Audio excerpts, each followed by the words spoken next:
Hi everybody, it's Professor Kat. Let's start answering some of your COVID questions. On campus, we're seeing an increase in the number of cases. On Monday, there were 31 positive tests, and that's the highest single day total we've seen so far. Community transmission is really widespread in Santa Clara County, and SCU is no exception. So it's really important to stay vigilant. Think about social distancing, wearing your mask, washing your hands, and pay attention to ventilation. If you do test positive, make sure you can isolate safely at home and take extra precautions to try to avoid spreading the virus to your housemates. For more information about how to isolate at home, check out the CDC guidelines. Remember, when you come for testing, don't eat or drink anything, even water, for an hour before the test. Don't brush your teeth, don't have a quick snack, otherwise your saliva test might be invalid and you'll have to come back and get tested again.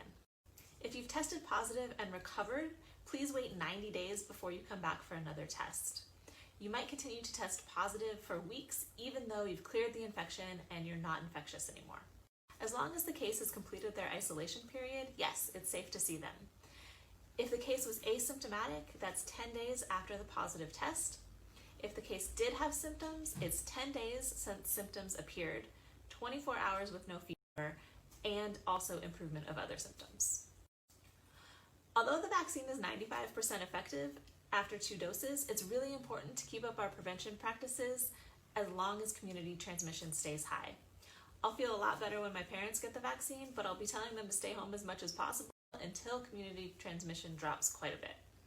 Symptoms can start at any time during your isolation period, so just because you feel okay at first doesn't mean you're going to remain asymptomatic.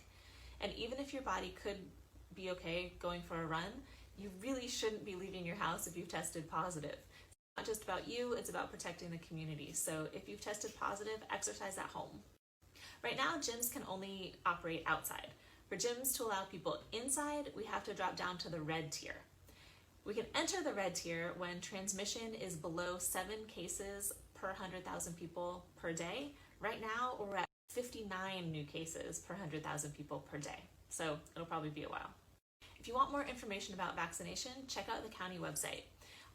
At this point, all healthcare personnel and residents of long-term care facilities are eligible to be vaccinated as part of Phase 1A, and the county is just starting to open up vaccination slots for people who are over 75 and in some cases over 65, depending on your healthcare provider.